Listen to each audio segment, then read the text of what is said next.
Welcome, everyone, to Monday Match Analysis. I'm Gill Gross. Novak Djokovic is your champion at Wimbledon 2022. His 7th at the All England Club, his 4th in a row, his 21st major title.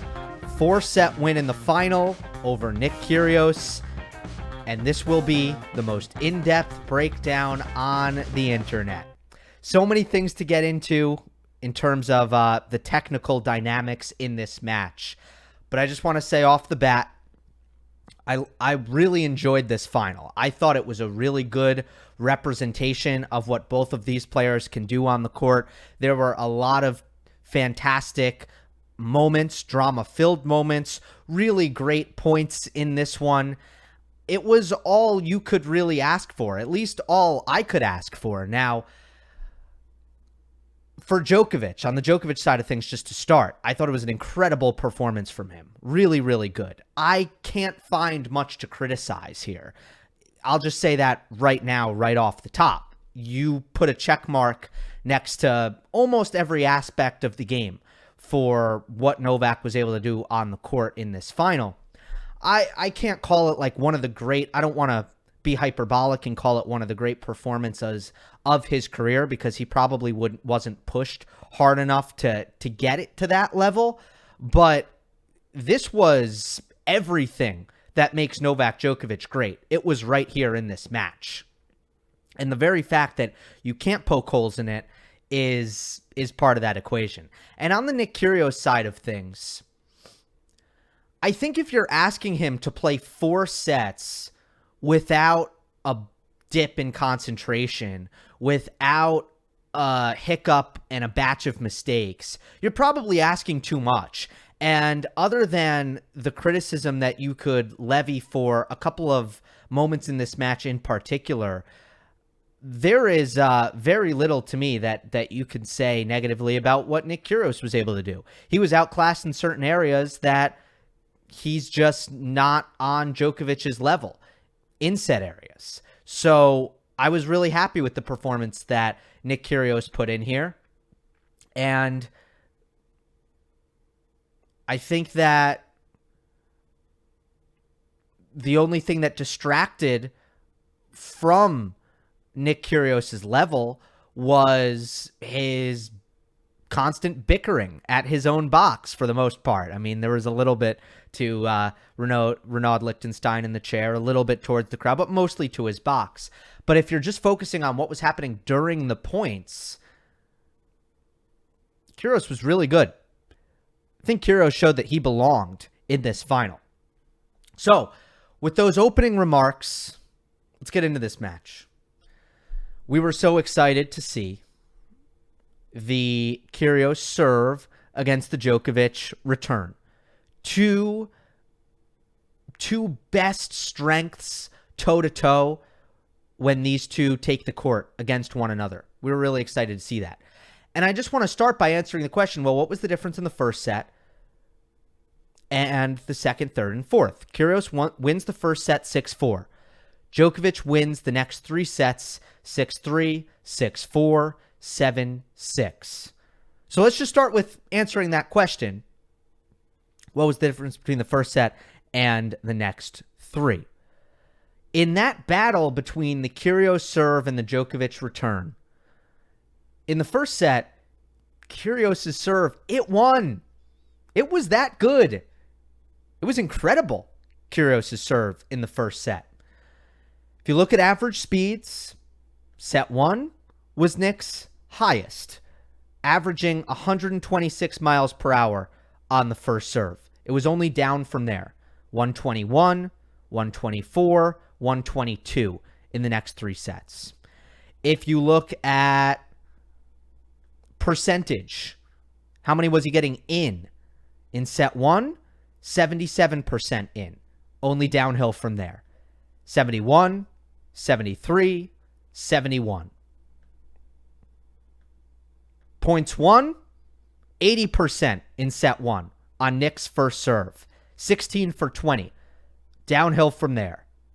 In set 2, 60, 66, 74 in set 4. So it was a kind of a bounce back in set 4, but not quite as good as it was in set 1. So Nick serving went down a little bit. Djokovic also he got a read. He got a read. So not only, I think, do you have Kyrgios' best serving set in set 1, there's also a tendency, and this is especially true when you're talking about Novak Djokovic, there's a tendency for the returner to get more comfortable as the match goes on, to just begin to read it a quarter second earlier. And there was a point in this match where Djokovic's return just clicked into place. And from that point forward, I felt Novak is probably putting too many returns back into play with quality than is going to be comfortable for Nick. The rest of the match, from the second set forward, I just got the feeling that Djokovic was returning a little too well for Kyrgios to have a chance to win the match. And the turning point was at 1-2. Let's go to the film. This is love all. First serve out wide.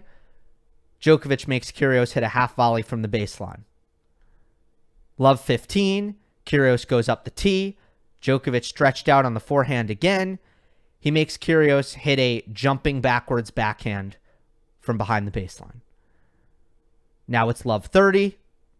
After Novak wins that point, Kyrgios serves it out wide. This isn't as good a spot. You can see Djokovic isn't quite as stretched out, and Novak hits a return deep middle once again. Kyrgios has to hit a baseline half volley on his backhand. Now it's love 40. This is his worst serve. This serve was pretty bad. You can see, by the way, 130 miles per hour, though, on the previous one. Love 40, up the tee, and again, Djokovic hits a return hard up the middle of the court. Nick Kyrgios is off of his back foot, unable to attack the +1 ball. So that's the break of serve. Djokovic would go up 3-1 in the second set, and from that point on, the Djokovic return, I think, got the better of that battle that we were all so excited to see, the Kyrgios serve against the Djokovic return. Novak's return did get the last laugh. Now, for the rest of this breakdown, as I go through the remainder of the tactical keys and the return of serve, I'm not done with the return of serve yet. For the rest of the breakdown, though, I am going to key in on two games in particular, the two most important games of the match. Two most important games of the match were both 40-love situations. The first one was in the second set when Djokovic was serving out the set, and he was down love 40. The second game that I'm going to highlight was in the third set at 4-all, and Kyrgios was up 40 love to go up 5-4. Those are both games that Novak came back from behind in, crucially, at the end of these sets, and he would end up winning both of the sets, as is very much clear. So I'll take you through those games point by point at the end, but until then, I'm just going to go through these tactical keys in this match and notice the points that I'm choosing from that I will show you visually. They are all from those two games. So let's go to this 4-all game in the third set. Djokovic stretch return, jams Kyrgios because he goes deep middle with depth, and now Novak gets a forehand inside in, clean winner. This is game point 40-30 in the third set for Nick to go up 5-4. Now let's go to what was happening from the back of the court. Djokovic, again, we wrapped that up. The Novak return was excellent in this match. Back of the court, from the baseline, Novak started to really dominate. I think in the first set, Kyrgios' shot tolerance maybe caught Djokovic off guard a little bit, and Nick was moving well and was very consistent from behind the baseline. There's no doubt about that. And he was able to ride that to some pretty decent success from the back of the court in the first set. That dried up in the second set and moving forward. Forehand to forehand. Novak's better. He hits the ball bigger. He gets way more penetration on his forehand side. And when he got Nick on the run on his forehand side, Kyrgios' forehand tends to get a little loopy and slow and can drop short. So what Novak really wanted to do was to go hard to Kyrgios' forehand, get that cross-court loop, get that short ball, and attack from there.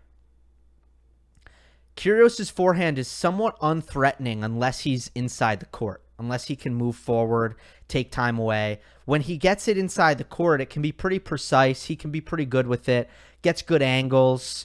But when he's pinned behind the baseline or when he's on the run, his forehand is pretty unthreatening. Novak's is a lot bigger and a lot more damaging.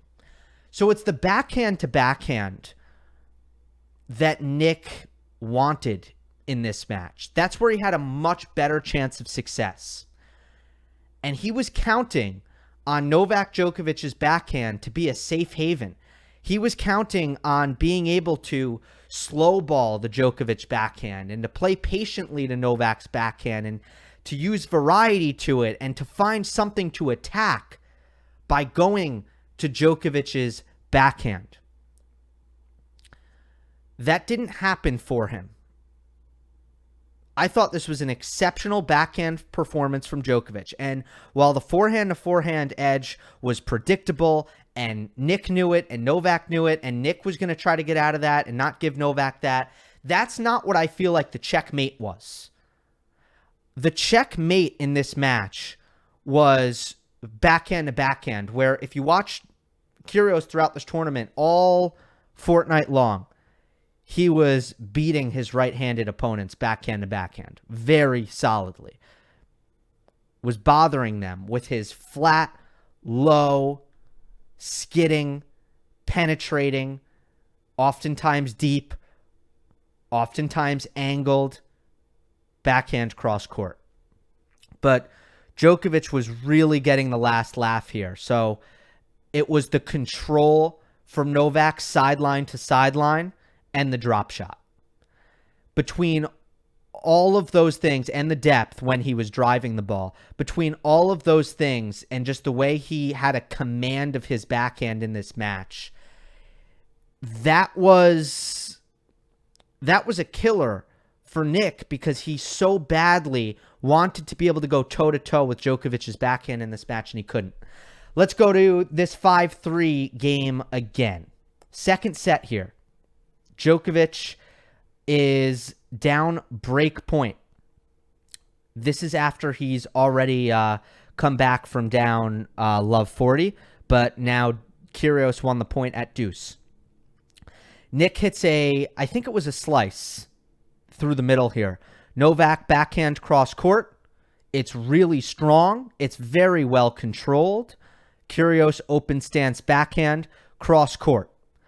Djokovic now has some open court in the front court because he's pulled Kyrgios wide and pushed him back.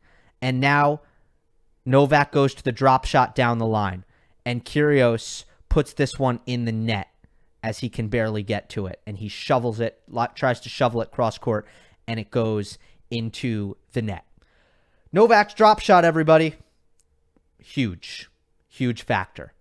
And in combination, it was usually behind his backhand cross court. So big, deep backhand cross court. Nick goes back cross court. Backhand drop shot down the line from Novak. That was the pattern. He had incredible control and execution of his backhand drop shot. It was a key. Now we go to the very next point. It's deuce. Novak, backhand cross court. Heavy, controlled. Good width on it. Nick goes cross court. Nick hits a good cross-court backhand here. Now Djokovic changes direction, open stance, down the line, just impeccably controlled. Brilliant depth, pretty close to the sideline, about a foot away from the sideline, and it's got a lot of heat on it, and Nick is stretched out. He has to try to hit a defensive slice forehand, and it floats long. Novak gets at in, hits a service winner. There is the second set. Boom. Look at that. Look at that backhand control. Incredible. So that was a major key.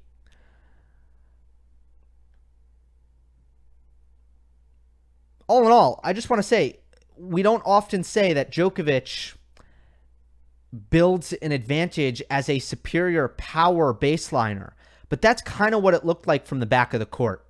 Kind of looked like Djokovic was just bigger from both wings and could do more damage from behind the baseline, far more damage from behind the baseline than Nick could.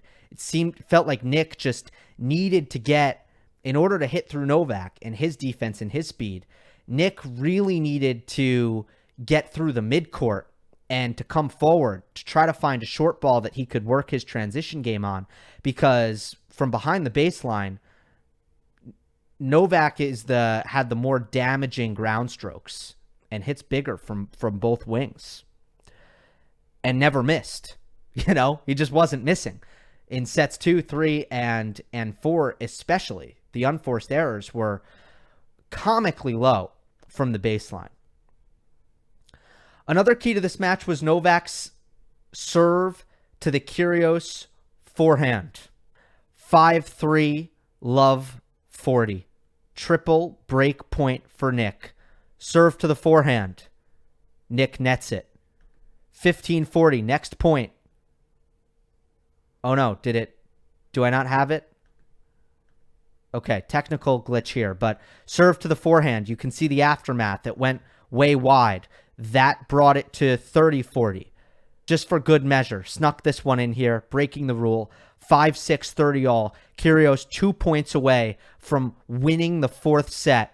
Serve out wide. Shank return by Nick. Again, Djokovic's slice serve. Big key. Slice serve to Kyrgios' forehand. Got a lot of purchase off of that.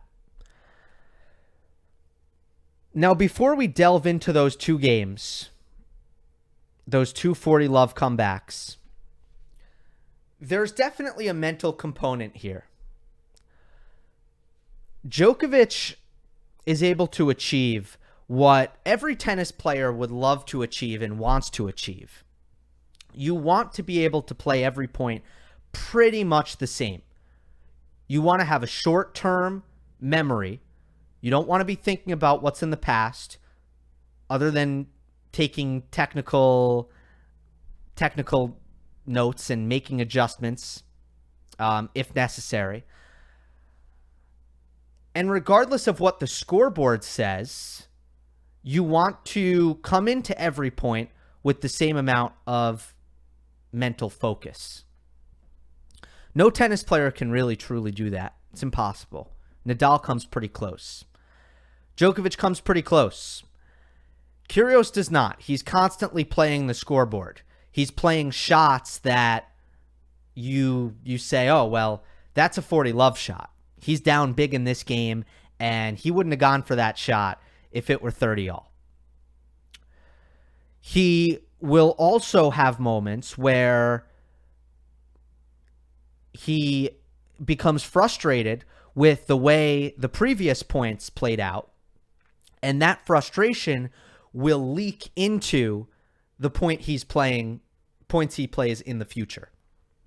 So he plays the scoreboard, and he doesn't have good composure when things go against him, and he can make some poor decisions.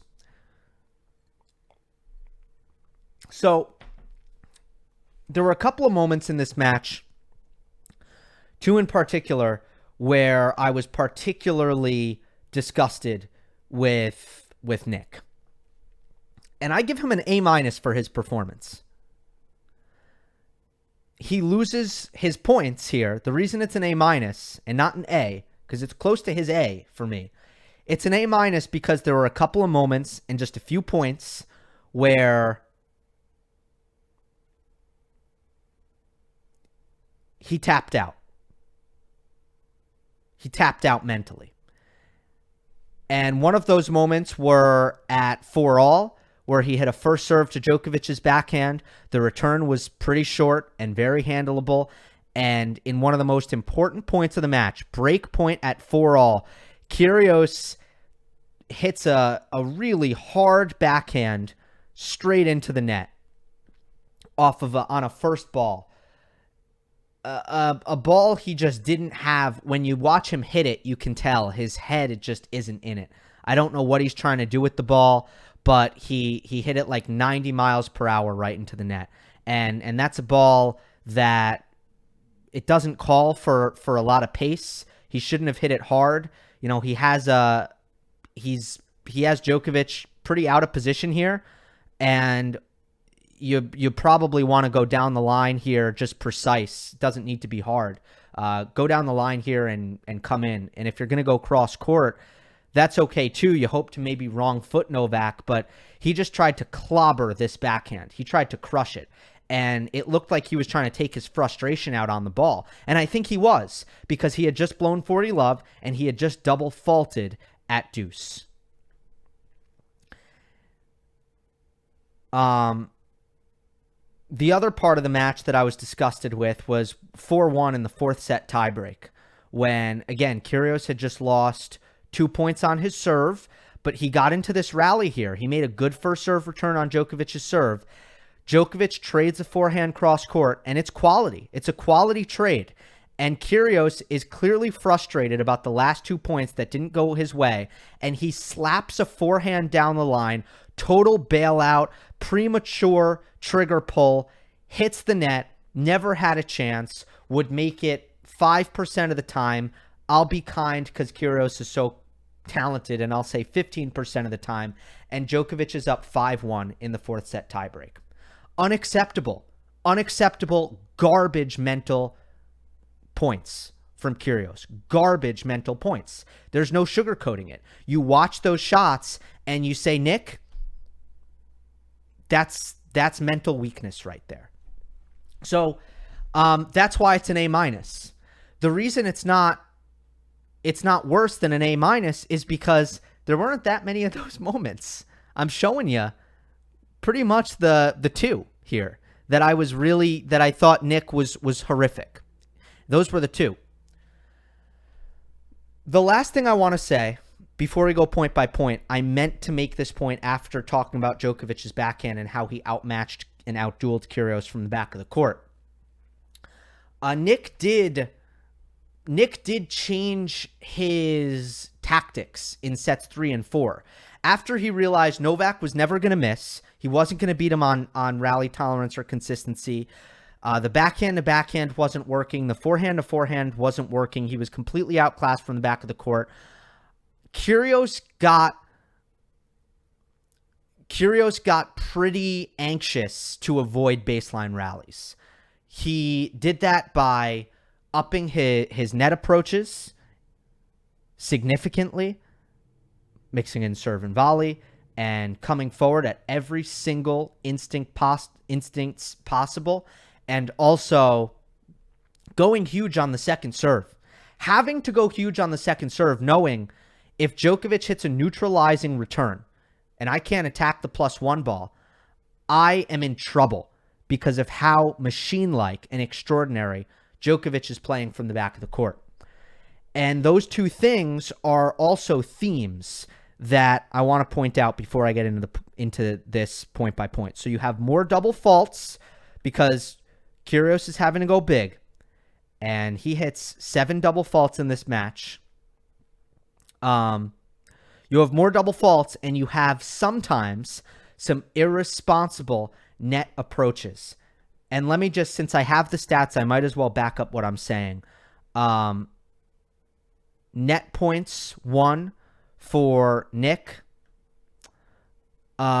7 in set 1, 5 for 7, 4 in set 2, 2 for 4, then you're going to see that number go up. So 7 and 4. Set 3 is where you're going to see the adjustment. He comes to the net 10 times in set 3. He comes to the net 13 times in set 4. And it's 4 of 10 in the third set, so pretty inefficient. And it's 8 of 13 in set 4. But keep in mind, now we're going to go through these games. Keep in mind all the things we've discussed. We've discussed backhand perfection from Djokovic, baseline domination leading to double faults and over-anxious net approaches. We've discussed Djokovic serves to the forehand.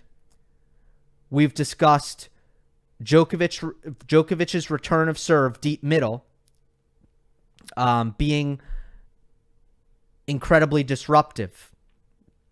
And we've discussed Kyrgios's mental cracks. Now we're ready to go through these crucial 40-love comebacks. 5-3, second set. Djokovic is serving for it. Here we go. It's love 40. Djokovic serves to the Kyrgios forehand. Return is netted to the forehand. 15-40. I showed you that point. 15-40, Djokovic. Out wide serve on the deuce side. Slider out wide to the Kyrgios forehand. Miss hit, missed return. I showed you that one as well. Now it's 30-40. 30-40 was a neutral baseline rally. Kyrgios got tight and actually made a backhand unforced error. Hit it into the net. Looked really tight. Very few times did I see that in the match. That was, and when I put in my notes, that's the first deceleration that I've seen from Nick. Nick had been very consistent from the back of the court. And that was the first time he looked really tight. Okay, it's deuce. Djokovic serves to the backhand this time. Didn't work. Great return, Kyrgios. And Djokovic hits a forehand cross-court trade just long by a smidge. Unforced error. Break point. Break point for Nick. Fourth of the game. Backhand to backhand rally. Lots of slice. Nick's going patient to the backhand, to the backhand, to the backhand. Djokovic hits a great one cross court. Down the line drop shot forces the error. I showed you that point. Break point saved. Now it's deuce. Another rally. Backhand to backhand, just like Nick wants. Djokovic backhand cross court, backhand down the line. Combination forces the error. I showed you that one. That was the open stance, the brilliant backhand down the line from about 5 feet behind the baseline. Open stance, perfectly placed into the corner. Great depth, great power. Service winner, wraps it up, and Djokovic wins the second set, 6-3. Now let's go to the third set. It's 4-all. Kyrgios, ace out wide, service winner out wide, 40 love. Looking like an easy hold, huh? Looking like an easy hold. At 40 love, Nick misses his first serve, and then he hits like a kick to the backhand serve and volley. Kind of a safe second serve. It felt a bit like a kamikaze serve and volley. Anyway, Kyrgios makes an amazing first volley. Then he hits a poor second volley, and Djokovic has an easy forehand pass down the line for a winner. So, okay, put that into the bucket of reckless net approaches. It just didn't feel like a high percentage play there, because especially 40 love, you'd think Djokovic isn't going to hit a safe return down 40 love. He's going to be aggressive on the return. So you hit a weak second serve and you come in behind it, it's probably not going to work. 40-15. Kyrgios makes a good first serve and gets a pretty short return. Hits a forehand inside-in approach. Djokovic guesses correctly and hits a good forehand cross-court pass. The pass... The volley for Kyrgios is a low one and a difficult one, and he puts it in the net. That's a difficult volley, but you know, Nick he could make that. He needs to be, if he wants to beat Djokovic, he's going to have to make some difficult volleys. He knows that. 40-30 now. Djokovic deep return through the middle of the court, jams Nick, forehand inside in winner on the very next ball from Djokovic. I showed you that point in the opening film study on the returns. Now it's deuce. How is Kyrgios mentally going to respond to 4-all deuce after losing a 40-love lead? He double faults. And he double faults going huge. It probably would have been an ace on this second serve. It would have been an ace up the tee, but he missed it. Double fault. Comes down to a lot of things. Comes down to, in large part, however, Kyrgios knowing that he's getting dominated from the baseline. Now Kyrgios has dropped 4 straight points on his serve. This is that serve plus backhand unforced error where he tried to smoke the ball, taking out his frustration, and it goes into net. And I didn't think his head was in that backhand. Break of serve for Novak. He serves out the third set. And there you have it for the third set. In the fourth set, I'll make quick mention of the fourth set tiebreak. Nick started the fourth set tiebreak with a double fault, one of our themes. That was also a huge second serve. It was enormous. Oh, I think I might be confusing double faults. I don't know that that other one would have been an ace. This one would have definitely been an ace up the tee. This one was huge to start the tiebreak. Next 2 points, Kyrgios is neutralized on his first serve, on the next 2 first serves. He loses a long rally on the first one, and then he makes a first ball backhand cross-court unforced error on the second one. So now, Djokovic is up 2 mini breaks in this breaker. He's up 3-1 here, up 2 mini breaks, and Kyrgios has had 3 service points. He's made 2 first serves, but no serve plus 1, no unreturned serves. That's kind of an issue, right? That next point is the 4-1 point that I showed you, the forehand bailout. Now it's 5-1. That's pretty insurmountable. So what do we have here? We have a Nick double fault. We have Djokovic neutralizing Kyrgios' first serve. And then we have Nick getting frustrated and bailing out of a rally that he was right in and could have won. And his mental got in the way. Now it's 5-1. Pushy rally by Kyrgios. Again, just going to the backhand. Really soft to the backhand over and over again.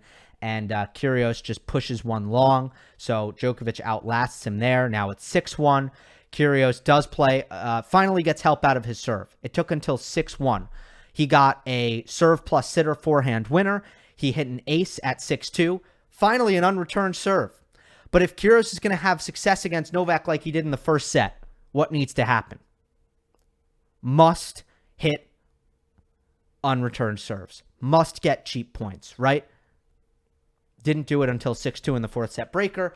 Djokovic plays an excellent point on match point, 6-3. Really good control with the forehand. Down the line approach, Kyrgios nets the backhand pass. And Djokovic is Wimbledon champion. So, again, incredibly dynamic performance from Novak. And looking back at this Wimbledon, I will remember just the lockdown performances, the machine-like consistency that he showed over and over again after going down 2 sets against Sinner, after dropping the first set against Norrie, and dropping the first set yet again against Nick Kyrgios. The way Djokovic responded and the tennis he played after that was so extraordinarily clean, was robotically consistent and flawless, nearly flawless in every instance. It was mightily impressive, and he still has that grasp potency with the improved spot serving and the comfortable transition game. His ground strokes work extremely well on the surface with the flatness, the depth, the penetration, the speed, his ability to take time away, and nobody defends and moves as well as Novak on grass. So it is 4 straight Wimbledons for him. The last 2 in particular have felt pretty clean, pretty decisive. And do I feel like a lot of that is because the only person who can hold a candle to Novak on grass in the field is Rafa Nadal and Roger Federer in 2019, at least the 2019 version of him? Yes, I do think that's the reason. Nobody else is coming close. Nick tried his best. This was a very worthy performance by Nick Kyrgios, as to say, I deserve to be in the final. If I will compare it to the last final, I thought he made Novak a lot more uncomfortable than Berrettini was able to. I think Djokovic had to play better against Kyrgios to find success than he did against Berrettini. Dare I say, far better. So Kyrgios belonged in this final, but nobody was going to touch Novak Djokovic. Now all eyes are, of course, on the North American hardcourt swing, and in Novak Djokovic's case, in large part, is he going to be able to play? Nadal also kind of question marks surrounding him, but there's going to be a lot of other interesting storylines to follow, including the fact that Russians are going to be able to play again. Anyway, congratulations to Novak and his fans on a fantastic Wimbledon 2022. Hope you enjoyed the coverage here. Steve Flink interview coming up. Mailbag coming up. Hope you enjoyed this one. Don't forget to subscribe, and I will see you next time.